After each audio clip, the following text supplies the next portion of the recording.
Ladies and gentlemen, if you'll come in and take your seats, we'll go ahead and get started.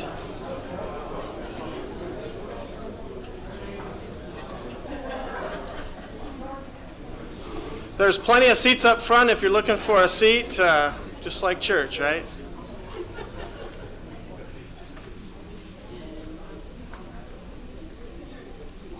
Good morning. My name's David Tanner, and I'm an associate director at the Carl Vinson Institute of Government, and it's my pleasure to welcome you here today. As you see in your program, we will follow this program as outlined, and to start the meeting off today, I'd like to introduce our Vice President for Public Service and Outreach, Dr. Jennifer Frum.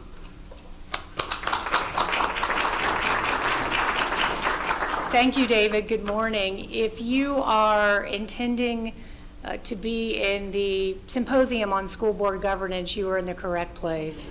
If you're in the Symposium on Molecular Medicine, you're down the hall. So if anyone needs to leave now.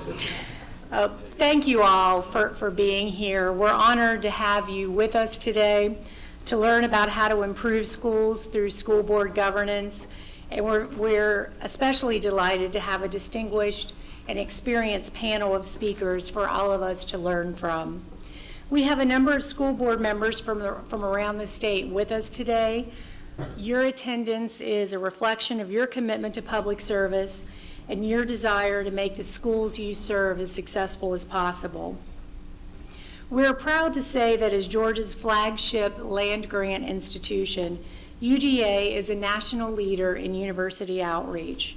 Our faculty and staff work in every corner of the state, helping to create jobs and prosperity, develop the state's leaders, and solve critical community and statewide challenges. Much of this work is carried out through UGA's 8 public service and outreach units, which include the Archway Partnership, the Carl Vinson Institute of Government, the J.W. Fanning Institute for Leadership Development, the Marine Extension Service and Georgia Sea Grant, the Office of Service Learning, the Small Business Development Center, the State Botanical Garden, and this facility that you're in today, the Georgia Center for Continuing Education. Earlier this year, leaders from throughout public service and outreach met to discuss how the university could better assist in addressing issues important to the state. What additional services, research, or other support can we contribute to help solve difficult issues both statewide and for individual communities? One of the goals of the new University of Georgia President, Jerry Moorhead, is to increase the university's role in the state's economic development. We all know that education and jobs go hand in hand. A strong K-16 system is essential for economic growth, innovation, and productivity. Statewide economic development will not succeed if Georgians don't possess the skills and knowledge to continue to advance the state in today's global knowledge economy. Given these realities and some of the state's recent higher profile school governance challenges, we decided to sponsor 2 events related to school board governance. Today's symposium will consider ways to improve schools through effective school governance. Our second event is planned for this coming spring when we'll look to communities with success stories of the way the City Council, County Commission, and school board members work collaboratively to address education issues. If you're here today and you come from a community like that, where your county's elected boards work well together in support of K-12, please share your experiences with us today so that we can learn from you. Please see David Tanner. David, where are you? He was just at the podium. If you'd like to be a part of this project in the spring. The dictionary defines a symposium as a formal meeting at which several specialists deliver short addresses on a topic or related topics. Our specialists today are people who are very well versed in issues related to school board governance. We all know that most school boards in the state operate effectively and manage the resources entrusted to them efficiently. Our hope for today is that you will leave here even better informed about why school board governance matters and its impact on educational outcomes, the causes and warning signs of breakdowns in board governance, and the administrative and policy roles of boards and how those roles interface with the role of the superintendent. This morning's activities will be facilitated by David Tanner, Associate Director at the Vincent Institute of Government and Chair of the Public Service and Outreach School Board Governance Team. Thank you, David. David really did all of the heavy lifting, David and Laura Meadows from the Vincent Institute, on organizing the program today.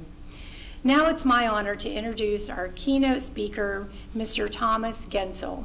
Mr. Gentzel is Executive Director of the National School Boards Association, which represents state associations of school boards and their more than 13,000 member school districts across the United States. The organization's mission is to work with and through state school board associations, advocating for equity and excellence in public education through school board leadership. Mr. Gentzel joined the association in December 2012. Before this position, he served as Executive Director of the Pennsylvania State Boards Association, and his career there started in 1980 as a lobbyist, and 5 years later he became head of the organization's Office of Governmental Relations, a position he held for more than 16 years. He became the organization's Executive Director in 2001 and directed a staff of more than 150. Mr. Gentzel holds a BS degree in Community Development and a Master's in Public Administration from Pennsylvania State University. Please join me in welcoming Mr. Gentzel.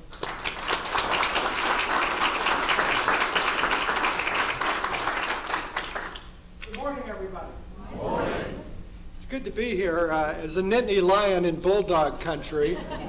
And I have to tell you, Penn State is also a land-grant university. And I got a great tour of the campus yesterday, thanks to my good friend Sis Henry, who is a proud graduate of this school.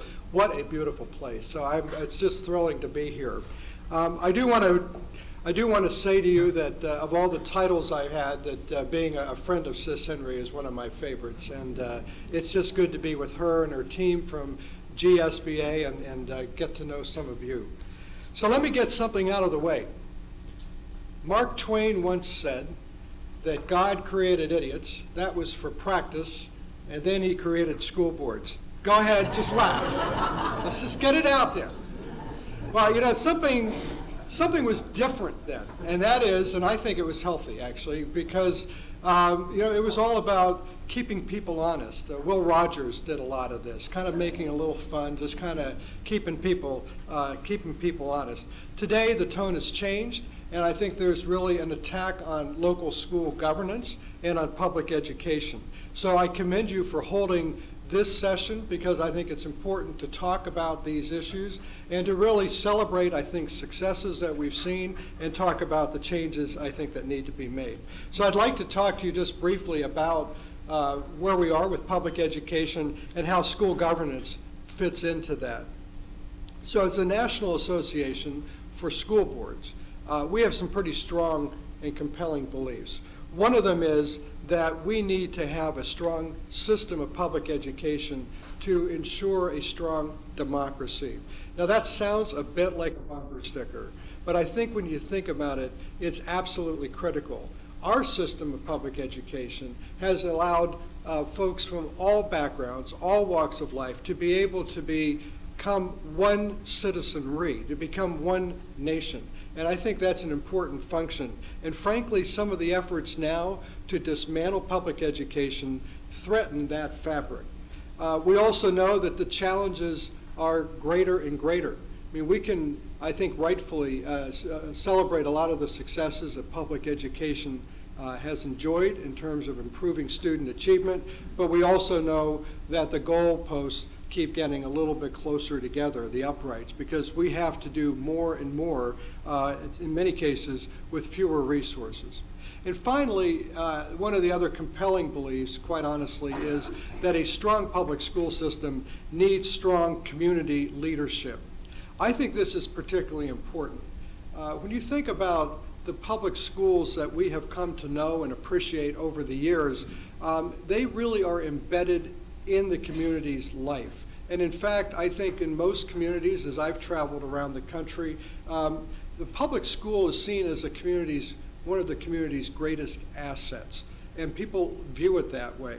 And it's important to have strong, effective leadership at the local level. And this is particularly important now, I think, because of the pressures that we're seeing from state and now more and more the federal levels of government to impose more requirements on school districts. There is a different view of public schools if it's seen as a community asset led by community folks versus the public schools being an outpost of a district bureaucracy, often a state capital or off in Washington, D.C. We think the more that we can connect communities to the schools, the more they will be successful. So what do we know about effective school government? What makes a school board effective? Well, first of all, I want to say that schools, school boards, school governance is democracy. It's not always pretty. It doesn't always work perfectly. It's not a machine that can be fine-tuned. But there are, I think, some attributes that are really important that I'm sure will be discussed as we go through the day. Our Center for Public Education at NSBA, cpe.org, if you want to visit their website, has done a lot of good work in this area and looked at what constitutes an effective school board. And when we looked in the high-achieving school districts, we found really that those school boards behave a little differently than the school boards in lower-achieving districts. So as Yogi Berra once said, I think it's too coincidental to be a coincidence. These things actually relate. So where a school board spends its time and where it devotes its effort does matter. A board's effectiveness is also involving evaluating its own performance on a regular basis, and then I think quite importantly committing to a vision about what the public schools should be achieving in that district. These are important roles for boards.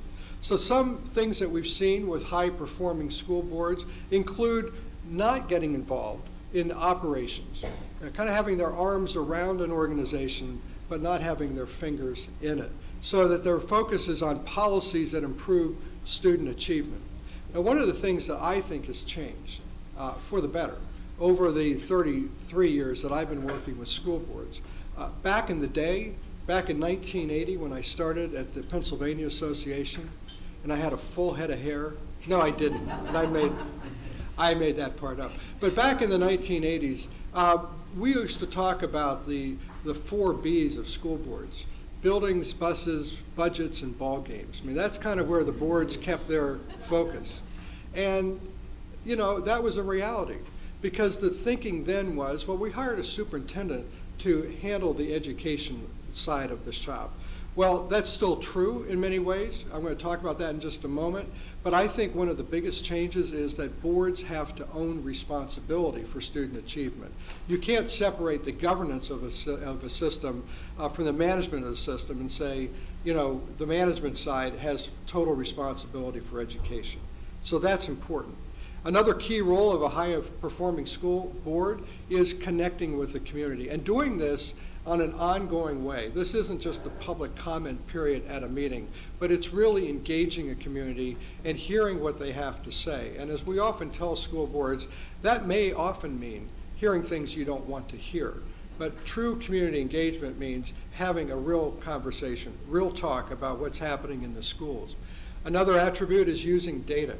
This is important, and I think we've seen a great increase in how effective school boards are in actually looking at data to measure their performance and to make decisions based on that, to invest in professional development for their staff and to align resources with the needs of the district. So adopting a budget is a lot more than just approving numbers, because a budget speaks directly, of course, to the priorities of the district. And I think that's where real meaning can be seen in the work of a school board. And then critically, having respectful relationships with the superintendent and with the leadership team of the district. And folks, this doesn't mean always agreeing. In fact, I've often told school boards, if you go to board meetings and everybody's always agreeing, then somebody's not thinking. because one of the points of a school board is to bring different perspectives to a table. But it is about having respectful conversation, and it is about making decisions and working through those things and moving on. So overall, I guess we could say this is about aligning an organization, aligning the governance of the organization with the management of the organization and the instructional work of an organization. The analogy might be to driving a car that's out of alignment. Anybody ever do this? It's frustrating. I mean, you can get from here to there, but you wind up spending a lot of energy just trying to stay on track. And so to the extent boards and superintendents and leadership teams can talk about these things, I think it helps ensure that everybody's pulling in the same direction. NSBA developed some work back in the 1990s, and we've updated it since, called the Key Work of School Boards. And it looks at some of these attributes and some of the things that boards need to be focusing on to make all of this real and to invest their time in the right way. So these include several components I'd like to talk about just briefly, but I do want to say as I go through this, it's important to look at these sort of holistically and not just as individual items to be checked off, because this is systems thinking, and this is about how parts of an organization work together. So the key works of school board involve creating that vision that I talked about, the vision thing, having a clear sense of where the schools ought to be going and the expectations, having standards to measure the foundation of the learning system. These can include federal and national standards, local standards, assessment, tracking performance as we go along. There's a lot of conversation, of course, about the over-reliance on standardized testing. That's not what this is about. This is about having real, meaningful, multiple measures of student performance that can be fed back into a system and into the decision-making processes for a school board so that it knows where to align its resources. And then taking responsibility. I think this is absolutely critical for the board to take responsibility for student performance and to use data, to report it publicly, and to make decisions based on it. There's a great story about Rudy Giuliani when he was mayor of New York.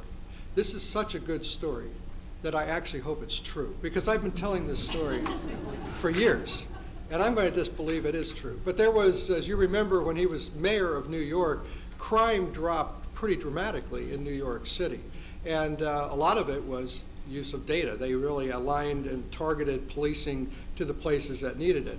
Well, there was a news conference, and a reporter, all respect to reporters in the room, okay, but a reporter challenged the mayor and said, well, you know, Your Honor, you've been talking about, the crime dropping in the city, but what about, and he pointed to some precincts in one part of the city where it had not. It had actually gone up pretty dramatically. And Giuliani's answer, I thought, was great. It was, that's a problem. And we have the data, we're looking at it, and we're going to work on that, and you're going to see improvement. And what I loved about his answer was he owned the problem. It wasn't about whitewashing things. It was saying things are a lot better than they were, but we're not there yet. And there are issues throughout a system. That applies to public schools equally. I think we have to acknowledge that there will always be issues. These are human systems. They're not perfect.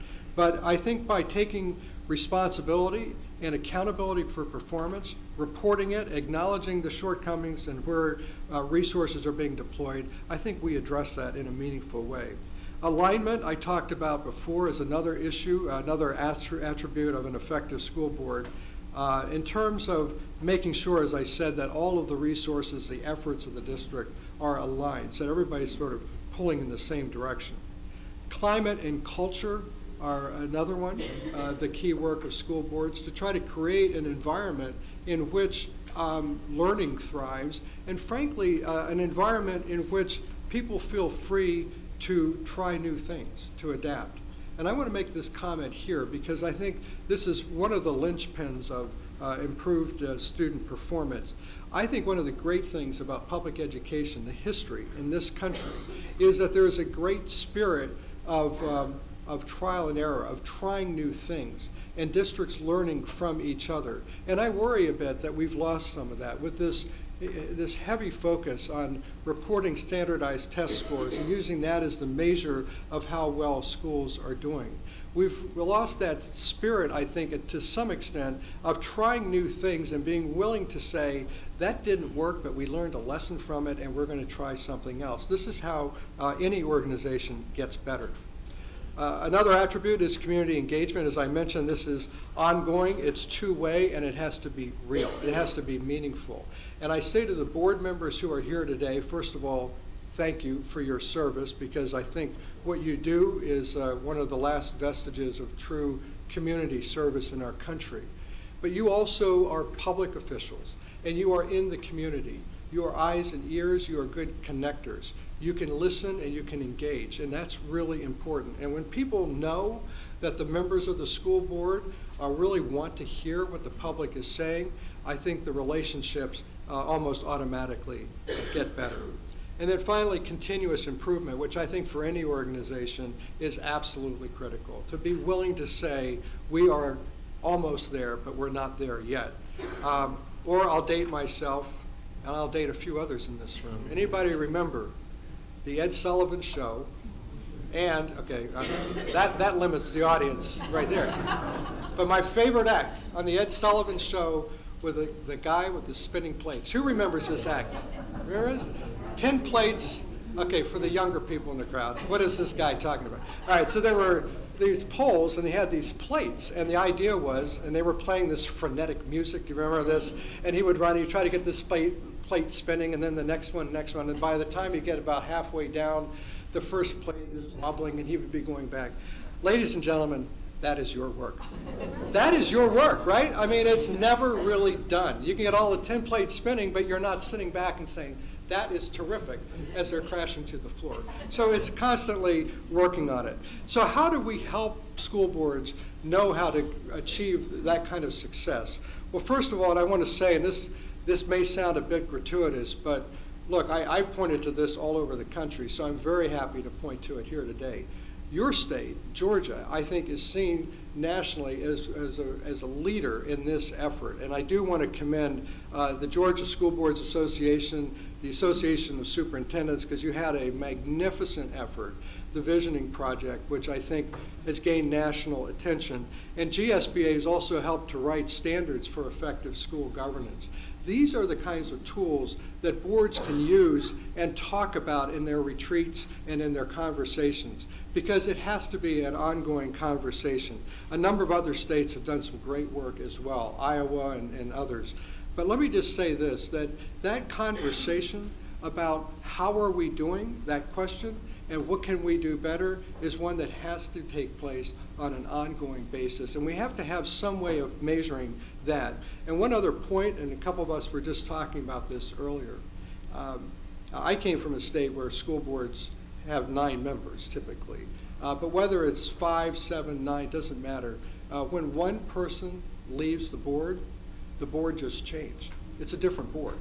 The dynamics on the board have changed. So that's another reason why this conversation, I think, has to be ongoing, it has to be meaningful, and we have to talk about it. There clearly are a lot of examples where this is working well. Just one that I want to cite to you is Charlotte Mecklenburg, because they just won the award from our Council of Urban Boards of Education. They've seen substantial improvement in student achievement in minority and economically disadvantaged populations over the last 5 years.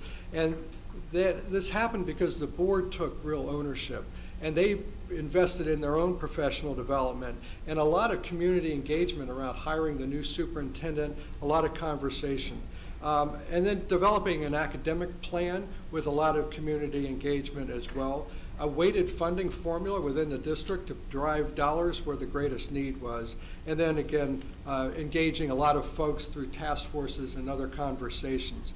I think an example like Charlotte really shows us this can work. It can work when people invest and they commit collectively to making it work. And they see that can make a difference. So what are the challenges? What are the headwinds that we're seeing? If we know what works, why doesn't it always work? Well, first of all, let me just say this with a great deal of respect. There's one reason that I'm still working with school boards after 33 years, and that is because I love what I do. And one of the things I love about it is meeting so many different folks. And school boards reflect a cross-section of our society, which I think is one of the real strengths, quite honestly. I mean, I had somebody say to me, really, our school board doesn't really have anybody on it who was an educator. And my answer to that is, so? I mean, I think it's great if you have somebody with an education background, but what's most important is that people can see themselves, they can see their community reflected on their board, that somebody is sitting at that table asking the questions that you would ask as a member of the community. But having said all that, it is a cross-section. So there are some people on school boards, nobody here, nobody in Georgia, but there are some people on school boards who maybe don't always get this message that I'm delivering, who maybe are in a different place. But I have to tell you, after 33 years, they are the exceptions. Now, unfortunately, they can be what I call the nickel in the dryer. They make a lot of noise, they get attention for the wrong reasons, and they can create a perception about school boards, I think, that is quite unfair. But this is democracy, as I said before. It's not always pretty. It doesn't always work exactly the way we want it to. But I do think by having the standards and the expectations for how things should work, continuously investing and making it better, we can achieve that. Now, so that's one of the headwinds, is that sometimes the people, the individuals on the board, may create a challenge to the governance system. But I think we have external challenges as well. We have always had this tension between state government and local government. And in every state, education is a fundamental role of the state, and it should be. It's often a constitutional role of the state. And so there's this tension, right, between how much the state should dictate in terms of having uniformity and how much flexibility there should be in terms of local decision making. I don't think that's bad. In fact, I think that's pretty healthy. That leads to good conversation about public policy. And I want to make this point because school boards and school boards associations are quite different than other interest groups that might be lobbying, because in our case, and in the case of the Municipal League over here and other groups that represent elected officials, it's really about connecting elected officials at one level with elected officials at another level. I can tell you after 33 years, I've never been involved in lobbying for anything that inured to the personal benefit of school board members. Never. It was always about what our members as local elected officials felt was important to do for public education in the state. So there's always that challenge of working with state government, and now, of course, we're seeing an increasing challenge in terms of what's happening with the federal government. A federal role that has expanded dramatically from the days of the 1950s with Sputnik and the guy with the spinning plate. When the federal role was seen as being targeted and limited because there was a national need on math and science education initially. Today, the role of the federal government has grown dramatically. And I think what's troubling about this is that it's not always happening through a democratic process. And I don't mean these next couple sentences to be an attack on any one administration. This is a trend we have seen for the last number of years. And I think maybe we can say that because Congress is so effective at doing its work, as we just saw last week, because Congress is ineffective, because it's not moving. We've been waiting for years for reauthorization of the Elementary and Secondary Education Act. It's created a sort of power vacuum into which the Department of Education has moved. And so through waivers and all kinds of special provisions, the department is making federal education policy. NSBA responded to that earlier this year by having introduced a bill that we drafted called the Local School Board Governance and Flexibility Act that would limit the authority of the Secretary of Education to issue those kinds of regulations. Because what we need to do is get back to a place where policy is being made by elected officials and is being implemented by appointed officials. And again, this is not an attack on any one Secretary of Education. It is a trend that we have been seeing. And I think it's a concern from a governance point of view and from a true federalism perspective as well. So we're fighting that good fight for community-based schools, for effective school boards. And I just want to close with one or two quick thoughts. One is that this work depends on good people coming forward and being willing to serve. And many of you in this room fit that bill. And I do want to thank you for that, because I don't think most people really understand what school boards are, what you're charged with doing, and that's something that we and our state associations are committing to try to do a better job of helping to inform. Because I don't know that if they don't appreciate that role, then they don't necessarily understand how schools are governed and why decisions are being made. So that role, the local school board role, is one that we need to strengthen and defend. And then beyond that, I think we have a responsibility to talk about this in terms of a democracy. I want to just make this comment because I think we can debate issues like vouchers, we can debate charter schools, all of these things that we're dealing with right now. And they're not bad issues to debate. I mean, they're new ideas, we should be talking about them. But the sort of dirty little secret right now is that in many cases, too many places, some of these things are being used for one of two reasons that I think are very troubling. One, by private interests that are frankly lining their own pockets at public expense. And we've seen some major movement by some groups that are trying to do that, to privatize because they see the opportunity. An institution that's spending hundreds of billions of dollars a year, the largest collective employer in the country, they see an opportunity to make money. But the other troubling result, I think, is that we're seeing a resegregation of our schools in too many places. And we have to be honest about that. That's not the public education system that built this country. It was a system that brought everybody together. And so we need to make sure it's a great system, a system of choice for all parents. I think the goal for us, and I'll close with this, is really pretty simple. At the end of the day, every child should have access to a great school where they live. There should be no exceptions to that rule. We shouldn't be satisfied that, well, there are some places, some communities where the schools just never will be very good. We can't accept that. And so that's the challenge, that's the data that we have to own, and that's the work that we have to do. So I'll stop with that, and if we have a couple minutes, are we still okay? I'd like to just take a few questions and just see if I've provoked any particular thoughts.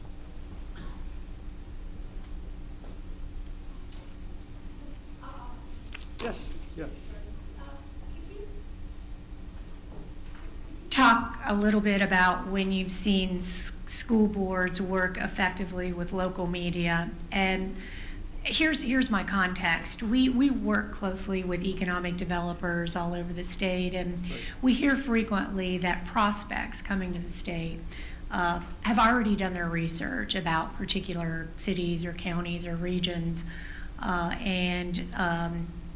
and education statistics, and whether there's controversy in local school districts, and the nickel and the dryer. Sometimes a lot of that gets played out in the local media in very sort of sensational ways. And so how can school boards work effectively with local media to raise up the positives, the good things that are happening in the school district, knowing that this information is out there forever on the internet, anybody can access it, and it really has an impact on sort of economic development and the broader future of communities? Well, Jennifer, I think that's a great question, and let me just say, I think we need to answer it by acknowledging that the type of media that covers school boards can vary pretty widely. I mean, in a large system, you're likely to have television cameras, you're likely to have different types of media than you might have in a small rural district, for instance. But the underlying challenge is pretty much the same. It's about helping to explain what's happening. I mean, there's clearly going to be those times and places where the media has an agenda, and that's kind of a separate conversation. I'll tell you a very quick story here. My oldest son, one of his very first job out of college was as a reporter for a local newspaper, and he got the assignment of covering school board meetings. New reporter, school board meetings. How unusual. And I say this because this happens a lot. And so he called me. I was still at PSBA years ago, and he said, Dad, he said, I'm on deadline. I was at this board meeting last night, and they were using all these acronyms. He said, help me understand how special ed funding works, because that's what they were talking about. So IDEA, all right, explain what that was. We went through the funding thing.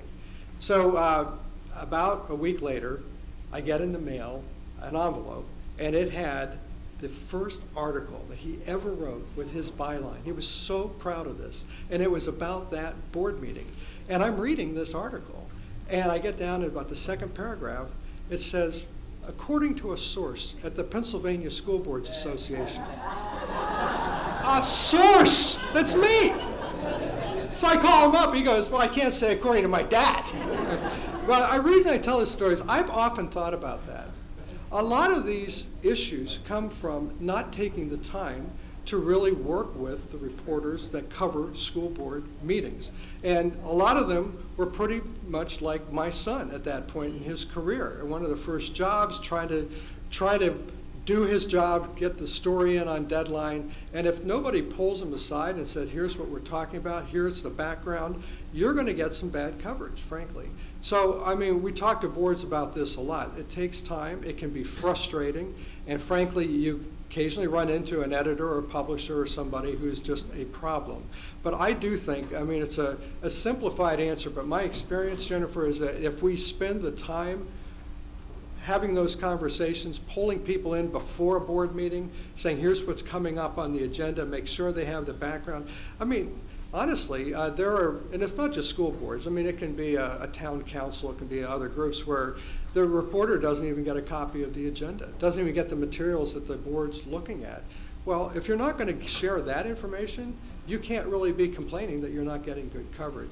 I think it's about, though, a larger relationship, too. It's about meeting with the media on a regular basis so that they understand, and here we're talking about the editorial boards and the others, to understand the initiatives that districts are undertaking, the challenges they're facing, it might be financial issues or others, so at least they have a context for it. I think that's something that doesn't often happen, or it doesn't happen as much as it should. Question in the back. Sort of a follow-up question, because about the media, and it's a business I come from, which is with the advent of social media. Yeah. You know, all that due diligence sounds great, but the news cycle has, I think, been adversely affected both by the fact that you have bloggers and other independent media sources, as they refer to themselves, throwing out stories, and then the traditional media, in a race to feel like they haven't been beaten on a story, start putting things out that are unrelated to any factual background, and then walking that back is often a very difficult, if not impossible, task. And I think, you know, we in DeKalb, we're a very new school board. The veterans have been on for 10 months, and the rookies have been on for 8 months. But you know, one of the challenges that I've seen, both before as a parent and now as a school board member, is that school systems have not really embraced social media. So we're at a significant disadvantage. The fear that is built into school systems for innovation manifests itself in many ways, but in social media being one of those, and I wanted to get your thoughts on that. You know, I think that's a wonderful comment, because I don't think most school systems have effectively utilized social media. We are seeing that changing, and I think there's an awareness now that more effort has to be spent doing that, and that's one of the areas where I think we and state associations and others can be helpful to school systems in giving them some good advice and guidance. I want to just take it one step further, though, because there's another form of social media which has nothing to do with technology. It really has to do with connecting with people. So here's another quick story. I had a barber for years. Okay, I go to the barber. And by the way, it's not fair. And if there's an attorney in the room, I'm looking for somebody to take this case, because I pay the same amount as a guy with like, that's not right. That's just not right. But anyway, the barber, his name was Merle, and he had this little shop, and he was a great guy. He was, you know, very well read. He was funny. He was just an interesting guy. And it was like one of those people where you go in, you know, maybe 4 weeks later, and you just sort of picked up the conversation where it was left off. You know, people like this. And one day I was sitting there, and it really hit me that in this little shop in downtown Harrisburg was I see some state legislators. I'd see attorneys in town. I'd see a couple business leaders. I'd see working guys that came in. I saw, parents with their little kids in tow, and Merle talked with all of them. Merle was comfortable with all of them. Merle's social media. Merle's the kind of guy who we need to spend time talking to, because when people go through that chair in his shop and they say, now, I don't know what the school board was thinking when they did this. You need somebody like Merle to say, well, I think what actually happened there was, and he's got instant credibility, and he can get the word out. So I think about people as social media as much as I do electronic, because I agree, I'm not discounting that at all, but that's another place where, some of the most influential people in the community don't have a title in front of their name, at least an official title. I mean, his was Barber. But great guy. It was somebody who had that kind of credibility. And you all know people that connect well across social strata, who just seem to kind of move effortlessly and who people respect. And so I think that's another place where we have to just spend time. And this is work that school board members can do. We had a guy in our church, passed away a number of years ago, and he was a curmudgeon. He was, out of the greatest generation, and every time I saw this guy, he was complaining about something. But he meant well. But he was one of those people that paid attention, and he was reading the paper, and he was trying to figure things out. So if there's anything to do with education, he always pulled me aside. Now, I didn't necessarily know, but at least it gave me an opportunity. And what struck me was when he passed away, there were hundreds and hundreds of people that attended his funeral. And there were hundreds and hundreds of people that he talked to on a daily basis. So I keep giving these examples to say, if we don't invest in getting information out on sort of one-on-one basis to people like that, we're missing an extraordinary opportunity. So it's about all of that. I mean, it's about working with reporters, it's about social media, but it's not just, waiting for people to come to us to find out what's happening. It's about getting out there and explaining it. Is there another question? Tom, thank you so much. Thank you very much. I'll be right.